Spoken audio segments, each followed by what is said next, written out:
प्रणाम दोस्तों, मैं सखा आज आपके बीच आया हूं। इम्पॉर्टेंट 4 क्वेश्चंस, और ये इम्पॉर्टेंट मेरे लिए इसलिए हो जाते हैं क्योंकि ये मुझे बहुत मेरे खास जो चाहने वाले हैं उनकी तरफ से आए हैं, और इसलिए मुझे इसका उत्तर देना ही पड़ेगा, और ये उत्तर जरूरी भी है।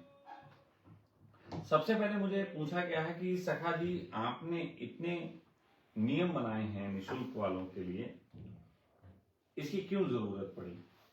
तो निशुल्क वालों के लिए नियम क्यों, और इन नियमों के संबंध में जो बातें हैं वो आपने सब सुनी नहीं होंगी।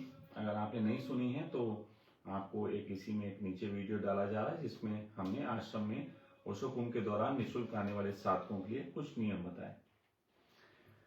पहली बात तो ये है कि आप सब जैसे जानते हैं कि निशुल्क के नाम आते ही बहुत से लोग जो हैं वो बस, जैसे कि आप अगर अभी पोस्ट डाल दें कि व्हाट्सएप नंबर दीजिए अपना, हम कोई संगठन बना रहे हैं फला विचार से संबंधित, तो लोग उस विचार को नहीं जानते, लेकिन उन्होंने देखा व्हाट्सएप नंबर है, बस देना शुरू कर दिया, बस सीधे सीधे अपने नंबर दे दिए, लो हमें भी जोड़ लो। ऐसे एक पागलपन सा, एक अजीब सी विक्षिप्तता सी चल रही है समाज में। तो हमने भी इसको महसूस किया, कई बार हमने ऐसा किया। जैसे अभी हमने ग्रुप बनाए, व्हाट्सएप ग्रुप बनाए, मुझे लगा कि जो बकवास करते हैं उनके लिए भी एक ग्रुप बनाया। बौद्धिक चिंतन के लिए बनाया था तो बड़ा स्पष्ट कहा था कि बौद्धिक चिंतन के लिए हम एक विचार देंगे, उस विचार पे आप चिंतन करना। तो मैंने देखा उस विचार पे तो चिंतन करते ना कुछ अपना ही लगा पड़ा है, सबकी अपने अपने दर्द हैं, तो यहां जो बोल रहा है वो सब अपने अपने उसमें। तो भाई जब सब अपने अपने में लगे हैं तो हम भी अपने अपने में लगेंगे। अभी एक घटना घटी, बहुत अच्छी सी घटना ये घटी कि हम दिवाली के आसपास कहीं बाहर गए थे अपने परिवार के साथ, अपने सखा परिवार के साथ। लौटते वक्त जो थे वो पोंटा साहब पड़ता है रास्ते में, वो पोंटा साहब से गुजरना हुआ। तो हम लोग का चलो पोंटा साहब में एक गुरुद्वारा है, नानक देव जी के वहाँ कभी चरण पड़े थे, तो हम तो उसी आशा में कि नानक देव जी के यहाँ चरण पड़े थे, चलो भाई देख के आते हैं।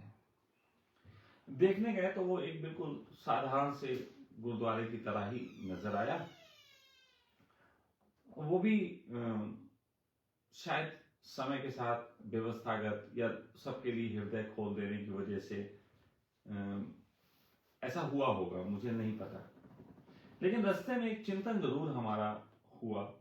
वो चिंतन ये हुआ कि हमने अपनी पूरी जिंदगी की जो अनुभव की कमाई है, चाहे वो धन की कमाई हो, चाहे वो अच्छी बुरी जो भी कमाई हो, विचारों की, हमारे जीवन शैली की, हमने सबके अनुभवों का निचोड़ अपने जीवन को आनंद की दिशा में ले जाने के लिए और साथ साथ सोसाइटी को एक मैसेज देने के लिए सखा परिवार के रूप में किया था। और निश्चित मैं कह सकता हूं कि आज की तारीख में सखा परिवार के सदस्य और उनके साथ मैं जो जीवन जी रहा हूं वो दुनिया में सबसे ज्यादा खूबसूरत जीवन है, जहां पे हम परिपूर्ण आनंदित हैं। हमें रत्ती भर भी जरूरत नहीं कि हम कुछ करें। लेकिन कल एक मित्र एक जगह पार्टी में थे तो वहां पूछ रहे थे कि सखा जी जीवन का उद्देश्य, तो मैंने कहा था इतना ही उद्देश्य है कि जिस प्रकार एक पका आम होता है तो उसका उद्देश्य होता है कि उसे कोई खा ले। अगर कोई पके आम को ना खाए तो ये उसके लिए बहुत निंदा की बात है और फिर जीवन व्यर्थ गया। उसी प्रकार मेरा भी है कि जो हमें जीवन के अनुभवों से मूल्यवान चीज मिली है वो मैं लोगों तक पहुंचाऊं। तो सखा परिवार एक मूल्यवान चीज हमें मिली जो हम चाहते हैं कि इसका विस्तार हो, और उसका विस्तार रजनीशपुरम के रूप में हमने करने का निर्णय लिया। तो इस रजनीशपुरम के लिए जो हमने करने का निर्णय लिया उसके तहत जो है रजनीशपुरम आप देखते हैं सुंदर सी जगह है, व्यवस्थागत है, बहुत अच्छा सा माहौल है, लोग हैं। लेकिन पोंटा साहब की यात्रा के बाद ऐसा लगा कि कहीं ऐसा ना हो कि भविष्य में ये जगह इसलिए मानी जाए कि सखा जी यहाँ थे और या ओशो का यहाँ था ना, तो लोग वो शो करने लगे या सका सका करने लगे, भीड़ आने लगे, और वहाँ बैठे हुए कुछ लोग मौलिक वगैरह या और भी कोई जो भी हों, वो लोगों को प्रसाद देने लगे।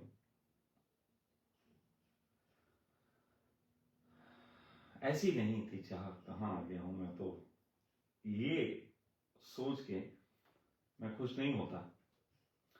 तो फिर बात ये आई कि हम ये नहीं चाहते, ये तो नहीं चाहते, हम ओशो कुंभ से भी ये नहीं चाहते।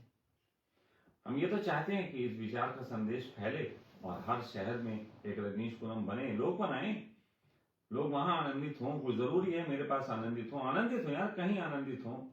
मुझे आनंदित लोग देखने हैं, वो मेरे घर में देखने हैं, सड़क पे देखने हैं, जमाने में देखने हैं, लेकिन वो मेरे यहाँ से निकलेंगे ऐसा जरूरी थोड़ी ना है। वो जमाना ऐसा हो जाए वो भी जरूरी है, अच्छी बात।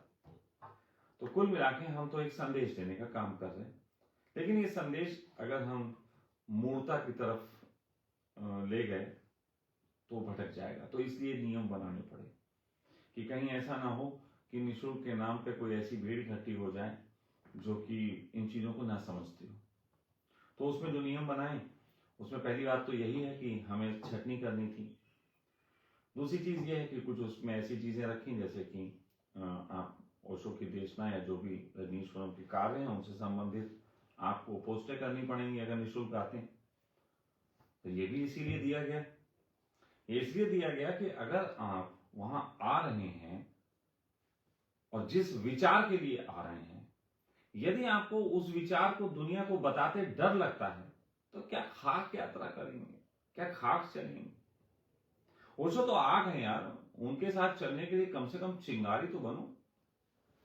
और अगर नहीं बने चिंगारी, बेकार में ऐसे इकट्ठे हो गए, तो निश्चित ही तुम्हारे जीवन पे एक बोझ हो जाएगा। ये मैं पर्सनली एडवाइस देता हूं, मैं पर्सनली आप सबको एडवाइस है, आप सबको निःशुल्क एडवाइस है और ये परफेक्ट एडवाइस है। और अगर इसे माने बगैर आप इंप्लीमेंट करते हैं उन बातों को, मेरी एडवाइस नहीं सुनते हैं, तो आप आज नहीं 5 साल बाद, 10 साल बाद, या फिर जो लोग इसके बगैर पहले से ही ओशो से जुड़ गए उनकी जिंदगी में आज वो बात होगी जो मैं कहने जा रहा हूं। और वो ये है कि यदि तुम बिना साहस के ओशो की देशना से जुड़े तो भविष्य में तुम्हारी स्थिति ऐसी होगी कि धोबी का कुत्ता घर का ना घाट का।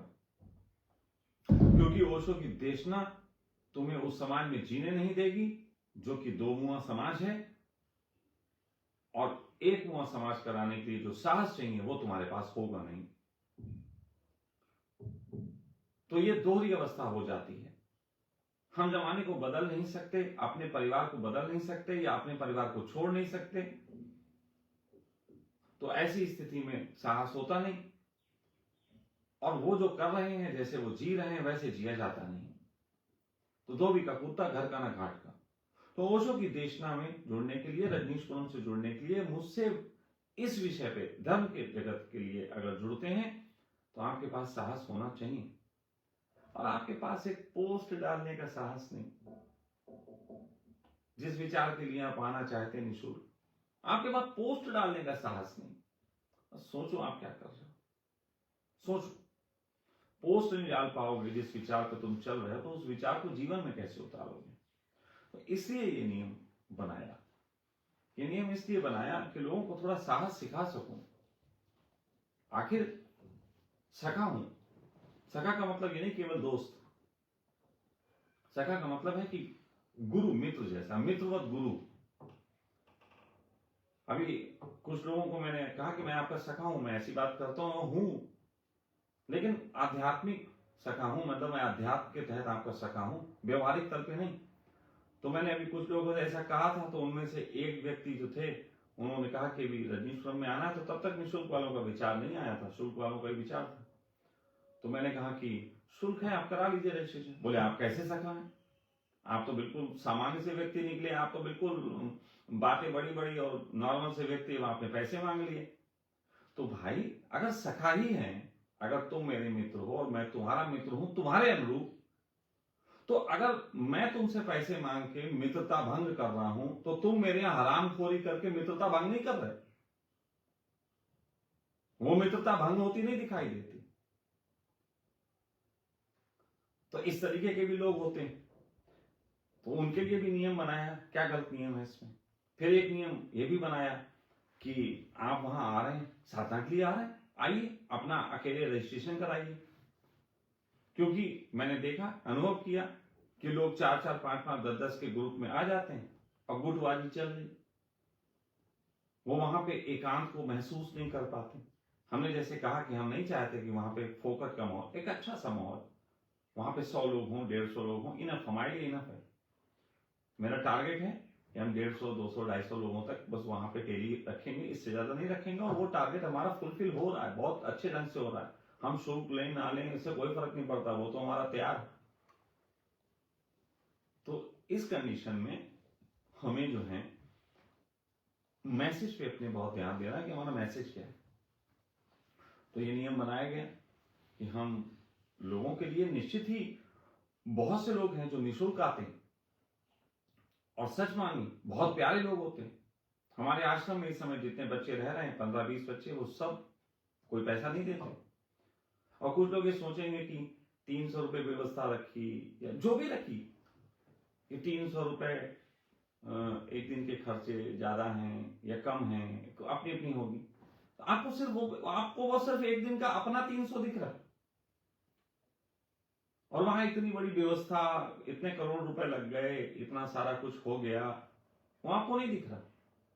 प्रतिदिन वहां कितने लोग रह रहे हैं, खा रहे हैं, एम्प्लॉइज हैं, बिजली का बिल है, म्यूजिक सिस्टम में आने वाली कमियां, कभी कुछ, जरा जरा सी बात के आजकल की स्थिति यह है, एक छोटा सा भी कोई काम कराओ तो 1 लाख रुपए से कम खर्च होता ही नहीं।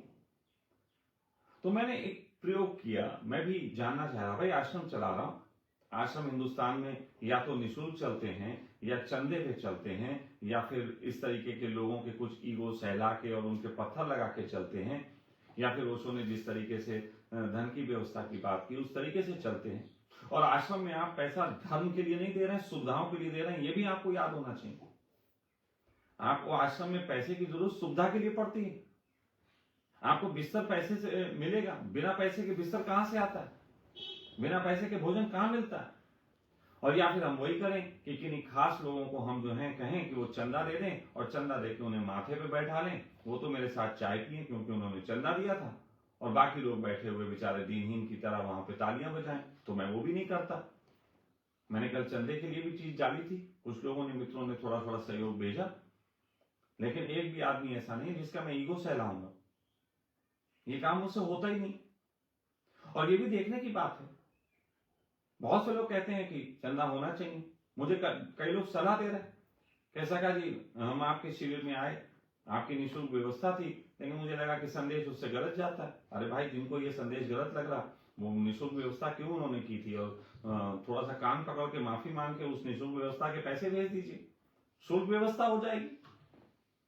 हम शुल्क व्यवस्था करें तो आपको दिक्कत है, निःशुल्क वाले चिल्लाते हैं, निःशुल्क व्यवस्था करें तो शुल्क वाले कहते हैं हरामखोरों की भीड़ इकट्ठी होने लगी। अरे आपस में पहले फैसला कर लो, तुम्हें चाहिए क्या, और हम दोनों के लिए दे रहे हैं, तुम्हें समझ में नहीं आता। हम दोनों के लिए कह रहे हैं, हम तो दोनों को गले लगा रहे हैं, तुम ही भेदभाव कर रहे हो। जो पैसा दे रहा है उसको निःशुल्क वाला 2 कौड़ी का आदमी लग रहा है, और जो निःशुल्क वाला है उसे लग रहा है कि हमसे नियम क्यों बनवाए, हम तो बड़े महान हैं। या फिर निःशुल्क वाला बेचारा दीनहीन अपने को समझ, क्यों समझ रहे हो दीनहीन?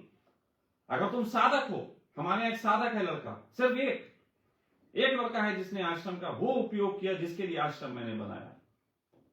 हाँ, और जिस दिन वो भी उसका मक्कारी का उपयोग करो, वो निकाल के उसे बाहर खड़ा कर दूंगा। वो ये भी ना सोचे कि स्वामी जी के सर पे चढ़ जाएगा। लेकिन हाँ, अभी दिखता है कि साधक है, उसे धन का भी सहयोग करता हूं, उसे कपड़े का भी सहयोग करता हूं, उसे हर सहयोग कर रहा हूं। प्यारा है, उसके लिए आश्रम है। लेकिन आप मिसयूज सोचने लगे। और कुछ लोग कहते हैं कि ये सब व्यवस्था, ये सब नियम नहीं होने चाहिए। होने चाहिए, जरूरी है।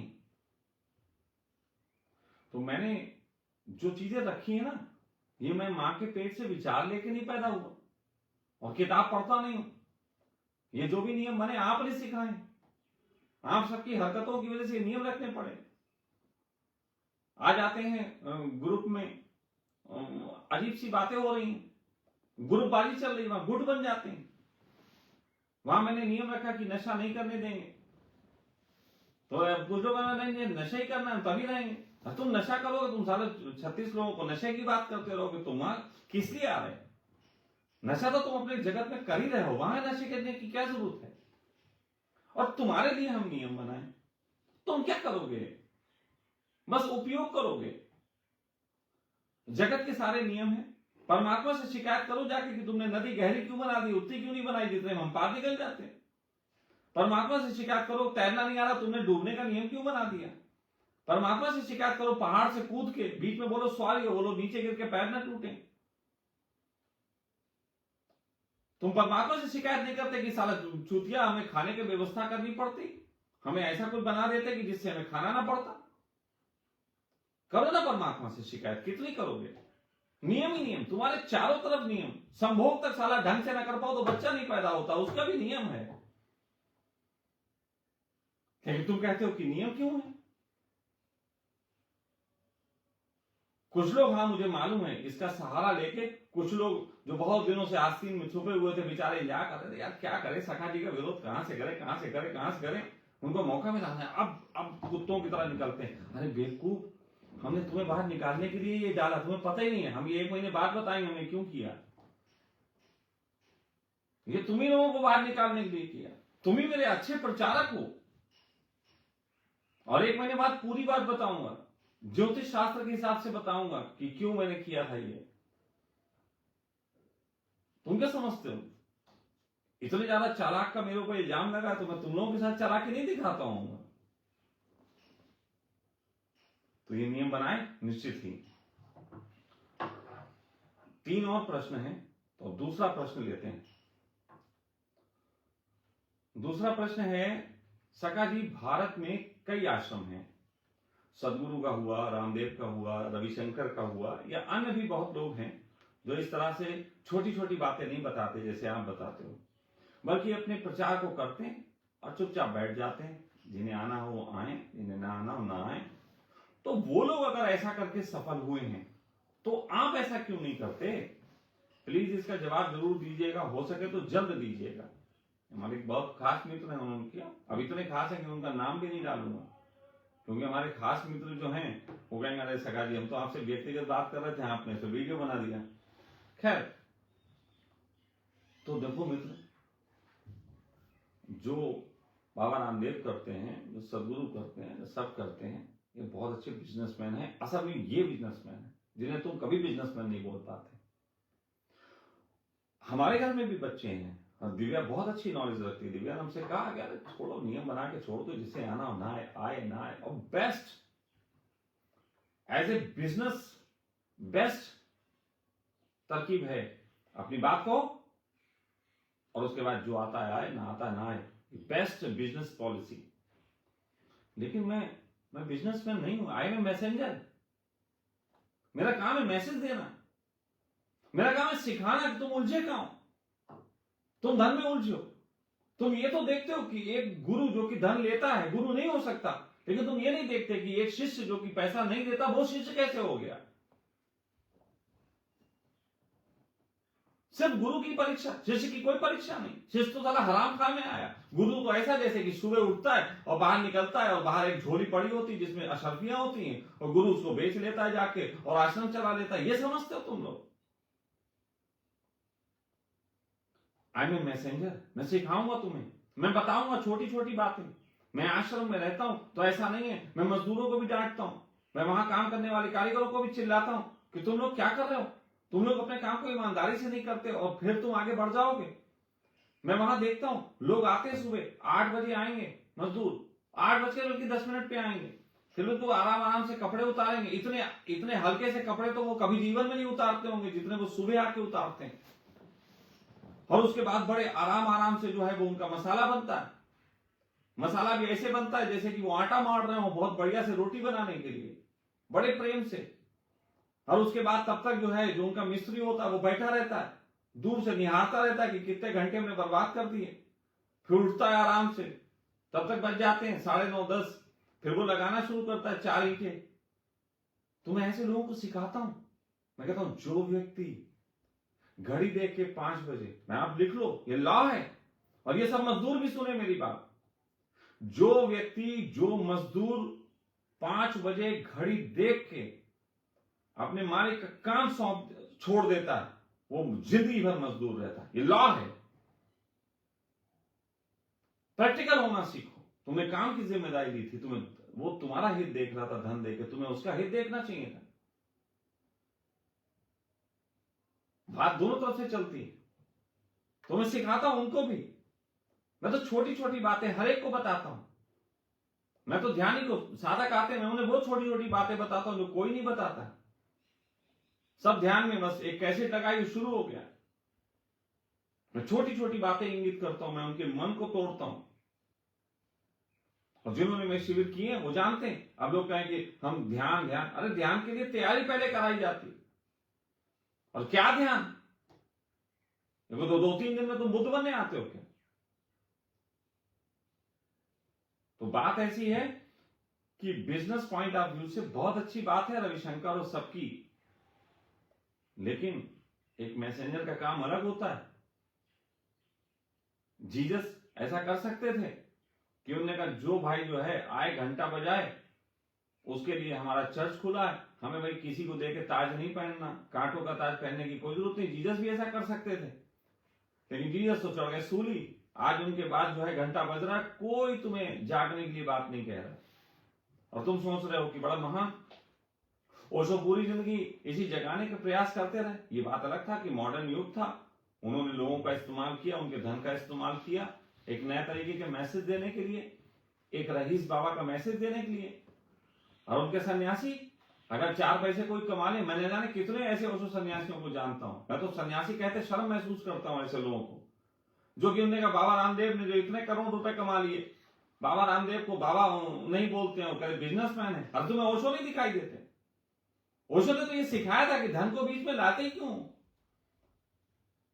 और क्या सारा अधिकार है कि वो सन्यासी दीन ही नहीं जिए? सन्यासी अच्छे से क्यों नहीं जी सकता? नव सन्यास आंदोलन की बात हुई थी।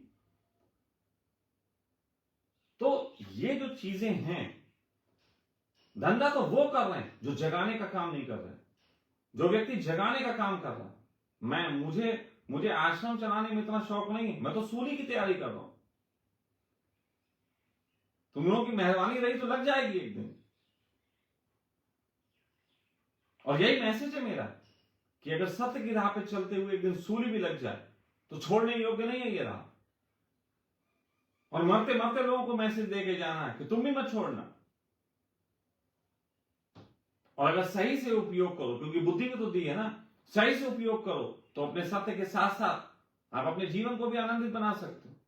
मैंने बनाया है, यही तो अड़चन दे रहा है लोगों को कि साला बात भी सच करता है, सूली लग नहीं रही, इसको मजे से जी रहा है। लोगों को एक प्रेमिका नहीं मिलती है, 4-4, 6-6 प्रेमिकाएं घूम रही मेरे साथ में। और मैं कह रहा हूं कोई छुपाया है तुमसे, कोई जमाने से छुपाया। मेरी कौन सी ऐसी बात है जो तुमने मेरे माध्यम से नहीं जानी? कौन सी ऐसी गुप्त फोटो लगा के तुमने कैमरे लगा के फोटो मेरे खींचे? आई एम ए मैसेंजर, मैं यहां संदेश देने आया हूं। मेरा काम नहीं है इस तरीके की मक्कारी करना। My life is my message. परमात्मा ने जो मुझे दिया वो सबसे खूबसूरत है। परमात्मा ने जो मुझे संघर्ष दिए वो खूबसूरत है, वही मेरी परीक्षा है। जीवन के संघर्ष ही वो क्वेश्चन पेपर है जिन्हें सॉल्व करके आप अध्यात्म में गति करते हैं। लेकिन आप तो अपनी परेशानियों से बच के भागते हैं, मैं नहीं भागता। आपने देखा था इस देश में एक नेता हुए नरसिम्हा राव, मनमोहन, वो कुछ बोलते नहीं, उन्होंने कहा कुछ भी करो, आरोप लगते रहे। नरसिम्हा राव पे 1 करोड़ लेने का आरोप लगा, हर्षद मेहता ने लगाया, बंदा चुप ही रहा, कुछ बोला ही नहीं। वो नेता होते हैं, बिजनेसमैन होते हैं, चुप रहते हैं, आप कुछ भी कहते रहो। मुकेश अंबानी आप कुछ भी कहते हो, भाड़ में गया, हमने ये प्लान इतने रुपए दे रखा, लेना हो भाड़ में जाओ। हम पे कहते हो कि सस्ते मद्दे की बात, लेकिन तुम देखते हो स्कूटी का पैसा हर साल बढ़ जाता है, पेप्सी हर साल महंगी हो जाती है। लेकिन बिजनेसमैन बेवकूफ बनाते हैं किसानों को। सस्ता होना चाहिए, सारा सिर्फ खाने पीने की चीजें सस्ती होनी चाहिए, जो कि जीवन की मूलभूत आवश्यकताएं हैं। कपड़ा महंगा हो जाए कोई विरोध नहीं करता, कहीं कोई क्रांति नहीं होती। पेप्सी महंगी हो जाए कोई सारी क्रांति नहीं होती, सिगरेट महंगी हो जाए कोई क्रांति नहीं होती, शराब महंगी हो जाए कोई क्रांति नहीं होती, सारा सब्जी महंगी हो जाए क्रांति हो जाती है, प्याज महंगा हो जाए सरकारें गिर जाती हैं, आश्रम में सारा पैसे ले लिए तो बड़ी आफत हो जाती है। थोड़ा सोच के देखो, कभी कभी मेरी आंख में झांक के देखो, I am a businessman, I am a messenger, क्या हूं मैं? तो मैं कोई यहां तमाशागिरी करने नहीं खड़ा हुआ, मुझे तो भीड़ नहीं चाहिए, मैं बहुत आनंदित व्यक्ति हूं, लेकिन अपने जैसे आनंदितों को खोज रहा हूं और उसी का ये आयोजन है, ये रजनीशपुरम, ये ओशो कुंभ, ये आयोजन है इस बात का कि उन प्यारों की खोज कर लूं, क्योंकि अभी रिसेंटली ये बवाल हुआ था। मैं राम के नाम का बवाल नहीं कर रहा, मैं कृष्ण के नाम का बवाल नहीं कर रहा, वो पुरानी व्यवस्था हो गई, वहां तो बिल्कुल मुर्दा हो गए, यहां थोड़े जगे हुए हैं, यहां थोड़े अवेक हैं। अभी भी ओशो गए हैं, जल्दी ही उन्होंने एक आग जलाई थी जिसकी तपिश में बहुत से लोग जो हैं अभी अभी थोड़ी बहुत उनकी आंखें खुली हुई हैं। उन्हीं को आवाज दे रहा हूं कि इससे पहले कि तुम्हारी आंखें भी बंद हो जाएं, उस भीड़ में आओ। इसलिए रजनीशपुरम है।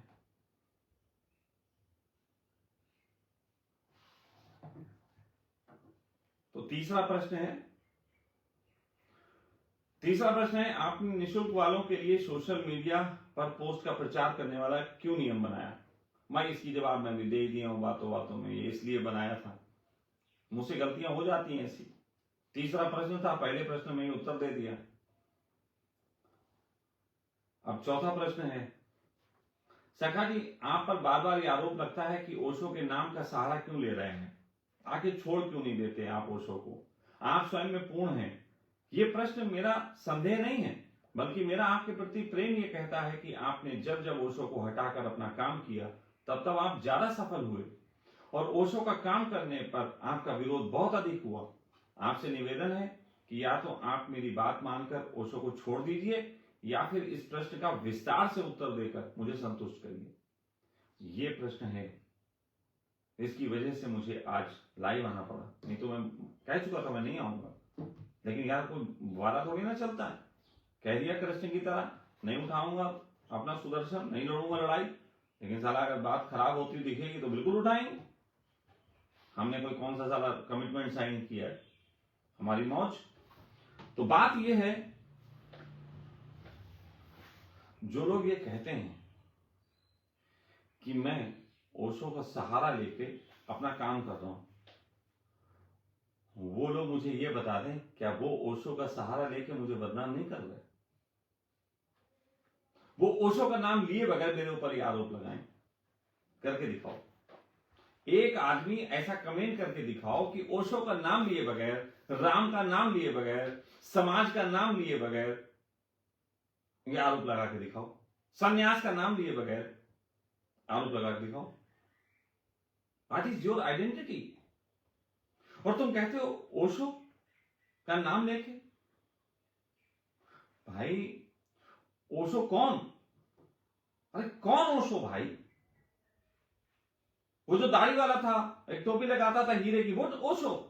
ना वो ओशो नहीं थे, वो तो चंद्रमोहन थे, रजनीश चंद्र मोहन।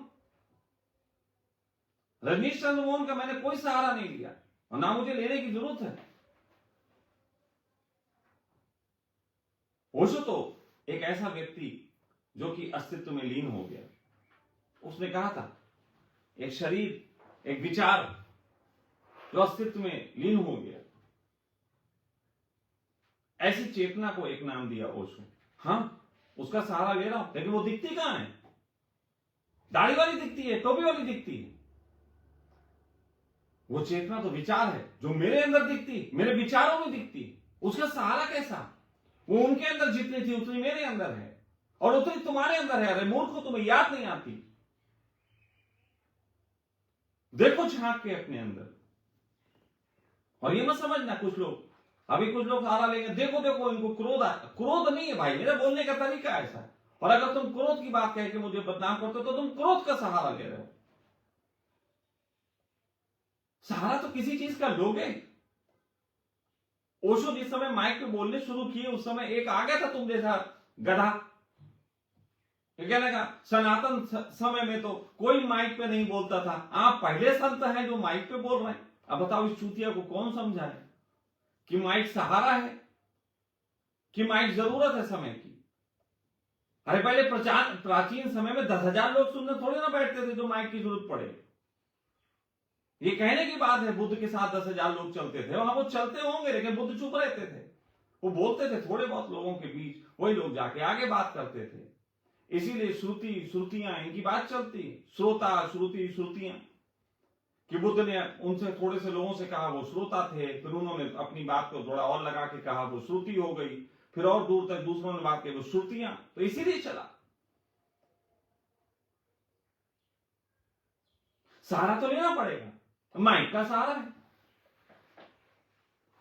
अब मैं किसी का सहारा ना लूं, ये कैसे संभव है? अब मैं कहूं मानवता के नाम पे करा, तो मैं मानवता का सहारा ले रहा हूं। मैं कहूं ध्यान के नाम पे, ध्यान का सहारा ले रहा हूं। अब मैं कहूं शंकर के नाम पे, शंकर का सहारा ले रहा हूं। और तुम कम वक्त तो सारा नाम ले लेके सबका सहारा ले रहे, अपमान कर रहे हो। तो सोचो, मैं तो अच्छा सहारा ले रहा, मैं तो अपनी तरक्की के लिए सहारा ले रहा, मैं तो धन कमाने के लिए सहारा ले रहा, मैं तो सहारा ले रहा तुम्हें आनंद देने के लिए सहारा ले रहा, मैं रजनीशपुरम बनाने के लिए सहारा ले रहा, और तुम चूती हो मेरा विरोध करने के लिए सहारा ले रहे। सोचो, निंदा से भरे हुए लोग तुम नीचे जा रहे हो।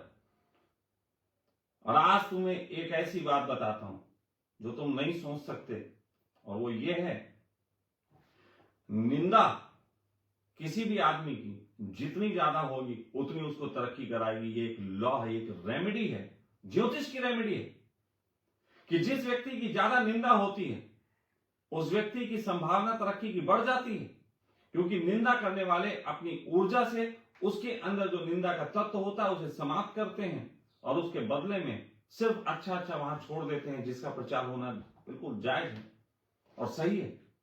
यही तो तुमने किया, आज तक निंदा की और मैं बढ़ता चला गया। मेरी निंदा करने वाले मैं ऐसे भी लोग दिखा दूंगा जो 8-8, 10-10 साल से मेरी निंदा कर रहे हैं, आज तक उनकी निंदा खत्म नहीं हुई, और मैं प्रशंसा की किस सीढ़ी पे पहुंच गया ये उन्हें दिखाई नहीं पड़ता। अगर इतना ही उन्होंने जो निंदा में मेरे समय गुजारा, अगर अपना किसी काम में समय गुजारते तो शायद आज कहीं मेरे निकट बैठे होते। लेकिन चलो कोई बात नहीं, मुझे ऊंचा जाना था तो तुम्हारे कंकड़ों की जरूरत थी। बहुत अच्छा शेर है इससे संबंधित, कि वो मुझे कंकड़ों की तरह मारते गए, कंकड़ मारते गए, और मैं पानी की तरह और ऊंचा होता गया। वो मुझ में और कंकड़ डालते गए, मैं और ऊंचा होता गया। इस तरीके का शेर है। तो रही बात जहां तक है ओशो के नाम के सहारे की, या मैं कौन हूं, तो मैं कौन हूं? तो ओशो है वो मैं हूं, क्योंकि दोनों ही मिट चुके। किसके लिए मैं करूंगा, क्या जरूरत है? मैंने पहले ही कहा कि मैं इतना आनंदित हूं कि तुम सोच भी नहीं सकते। तुम्हारे जगत की जितने आनंद की कल्पनाएं हैं उनके मैं पार हूं, उनसे बहुत आगे।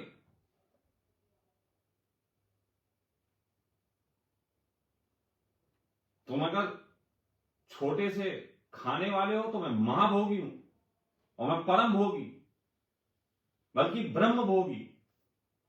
मैं पूरे ब्रह्म को भोग रहा हूं, तुम तो भी पता ही नहीं तुम्हें तुम हो कहां। हां, तुम्हारा प्रेम है मेरे प्रति, तुम पूछते भी हो कि सखा जी आप ओशो को छोड़ दें। क्या छोड़ना ओशो को? विचार है, विचार कैसे छोड़ सकते हैं? और एक प्यारा विचार है, कभी छोड़ने योग्य नहीं। आप ओशो के कोई भी विचार को देख लीजिए जो आपको जीवन रूपांतरित करने के काम आता है, लगभग मैं भी वही हूं, वैसा ही विचार है मेरा। हाँ, अंतर इतना है, उन्होंने बहुत पुस्तकें पढ़ी थी, उनके शब्दों में बड़ी शालीनता है, और मेरे शब्दों में मेरे यथार्थ के अनुभव हैं। मेरे शब्दों में मेरे अभिव्यक्ति का ढंग है, वो जो मैंने मां के पेट से और जिस जगह में पैदा हुआ वहां से पाया, मेरे पास वही ढंग है। किताबों में समय मैंने गुजारा नहीं ज्यादा, मुझे और चीजें भी करनी थी। अब ओशो के भाई किताबों का वक्त गुजरा तो उनके पास बहुत शानदार चीजें हुई कहने के लिए, लेकिन वो जो उनका वक्त चला गया उसी बीच उनकी गर्लफ्रेंड नहीं हो पाई। वो जो वक्त उन्होंने किताबों में गुजारा तुम्हें समझाने के लिए, उसी की वजह से तो वो हुक्का नहीं पी पाए। खैर बाद में बताया शीला ने कि वो कुछ लेते भी थे, मुझे कोई इससे आपत्ति नहीं। निश्चित ही वो ब्रह्म भोगी थे, लेकिन वो जगत की कुछ चीजें नहीं भोग पाए, क्योंकि वो तुम्हें किताबें पढ़ते रहे समझाने के लिए। अब 1 लाख किताबें कोई आसान है पढ़ना। अगर एक व्यक्ति का जीवन हो 100 साल का, तो 100 साल में जो है 30,000 के आसपास दिन होते हैं। अगर प्रतिदिन वो 3 किताबें पढ़े, 100 साल की उम्र हो, 3 किताबें प्रतिदिन पढ़े, तब जाके 1 लाख किताब होती। रोशो तो 60 साल जिए, यानी कि उन्होंने कम से कम 6 किताबें रोज पढ़ी होंगी। और बचपन से ही थोड़ी पढ़ने लगे, अब बहुत दिन नहीं भी पढ़े होंगे, तो यानी कि प्रतिदिन 10-12 किताबें पढ़ते थे। अब वो 10-12 किताबों का जो अंतर है वो स्पष्ट नजर आता है। 10-12 किताबों की वजह से उनके पास शैली अच्छी थी, मानने वाले बौद्धिक वर्ग के लोग हुए। उन बौद्धिक वर्ग वालों के पास नोट अधिक था, तो उन्होंने उनको जेट वगैरह और मर्सिडीज वगैरह और ये सारी चीजें जितनी भी हैं सब दिलवाई। अब मेरे पास थोड़ा सा ये किताबों में वक्त नहीं गुजारा, तो मैं जरा वही अपने मोहल्ले की ताई के पास बैठ के जो है वो पकौड़ी खा ली, है ना, और छोटे छोटे दोस्तों के साथ घूम फिर के कहीं सुट्टा उट्टा मार लिया। तो मेरा जीवन इसमें गुजरा, मेरा जीवन गुजरा। मैं फेसबुक पे बात कुछ अपनी पोस्ट डाल रहा हूँ, किताबें नहीं पढ़ रहा, पोस्ट डाल रहा, तो वहां से किसी का आई लव यू आ गया, स्वीकार कर लिया। इसीलिए मेरे जीवन में थोड़ा अंतर है। जो मुझ में और ओशो में अंतर नजर आता है वो ये समझ लो वो उसी समय सीमा का है जो ओशो ने किताबों में गुजारी और मैंने जीवन में गुजारी। बस उस किताब का फायदा उन्हें मिला कि बहुत अच्छी शब्दिक शैली, वो मैं बता ही चुका। हम मेरे को वही अपना नट्ठुमार चूतिया, है ना, मेरी ये शैली। और आज मैं इस शैली को जानबूझ के प्रसिद्ध कर, कई लोग इससे नाराज हो जाएंगे, मुझे मालूम है। मेरे कई चाहने वाले इस वीडियो के स्वामी जी आपने क्या कर दिया, अच्छा खासा सब स्वीट चल रहा था, आपने एकदम बिल्कुल कर्रा वाला वीडियो बोल दिया। अरे भाई, ये पोंटा साहब से सीख के आए, इसीलिए बोलना पड़ा। पहले मामला भीड़ की तरफ जा रहा था, ये वीडियो भीड़ रोकेगा, इसमें प्यारे पहुंचेंगे। अगर किसी की आत्मा में 1% भी सच्चाई का अनुभव है, वो मेरी बात समझ पाएगा कि बंदा क्या कह रहा। और ऐसी संख्या कम पड़ी है, और वही तो मुझे चाहिए। मुझे कम चाहिए, मुझे ज्यादा चाहिए ही नहीं। मुझे तो सार चाहिए, मक्खन चाहिए। मुझे सारा दूध थोड़ी ना पीना। पहले सारा दूध पियो, फिर सारा भागो, फिर उधर हजम करो, फिर पाद मारो, क्यों करना? मक्खन खाओ थोड़ा सा, 1 किलो में 50 ग्राम 60 ग्राम, बस इनफ। तो बात ऐसी है भाई, हमें ये काम करना है। और हम तो जानबूझ के ऐसी हरकतें करेंगे कि कोई मुझे भविष्य में पूज ना पाए। पूजने से तो मैं बड़ा घबराता हूं। बहुत साल पहले मैंने एक शेर लिखा था, वो ये था कि छल की सभी प्यालों से, सुनो सही से शेर सुनो, और मैं थोड़ा हल्के हल्के बोलूंगा, जो हो सकता है इसकी एडिट करके रील बना दे मैं बच्चे, कि छल की सभी प्यालों से जो पूरे भर गए, कुछ शेर, कुछ ग्रंथ, कुछ दोहे बन के बिखर गए, छलकूंगा मैं भी किसी रोज। अभी 2020 में लिखी थी कि छलकूंगा मैं भी किसी रोज, कुछ बूंद ही कम है। न जाने क्या हश्र मेरी शराब का बिखरने के बाद हो, बनेंगे वक्त के सांचे में ये क्या किसको खबर हो। काबा हो काशी चाहे मक्का मदीना, अल्लाह ना करे मेरा भी कहीं ऐसा हश्र हो। तो मुझे वो हश्र दिखता है, मुझे नहीं चाहिए। मैं तो थोड़े से लोगों के दिलों में जिंदा रहना चाहता हूं। मैं नहीं चाहता कि मैं जिस कागज पे छपूं, बाद में तुम उस पर बैठ के चने खाओ। हो रहा ना, देखो चने खा लिए, ओ भगवान ये आप थे, नीचे चने के नीचे आप, हमें पता ही नहीं चला। वो चने वाले ने तो उसमें नींबू भी नहीं छोड़ दिया, भगवान आपके मुंह पे थोड़ी सी छींटे आ गई, मसाला भी पड़ा, भगवान आपको कहीं एलर्जी तो नहीं, और इसने तो प्याज भी डाला था। हे भगवान, आप तो कभी प्याज खाते भी नहीं थे। मैं नहीं चाहता मेरा जीवन ऐसा हो। थोड़े से दिलों में रहूंगा, फिर वो प्याज खाए मुझ तक पहुंचेगा, वो नॉनवेज खाए, वो कोई बहुत सात्विक भोजन खाए, सब मुझ पे पहुंचेगा।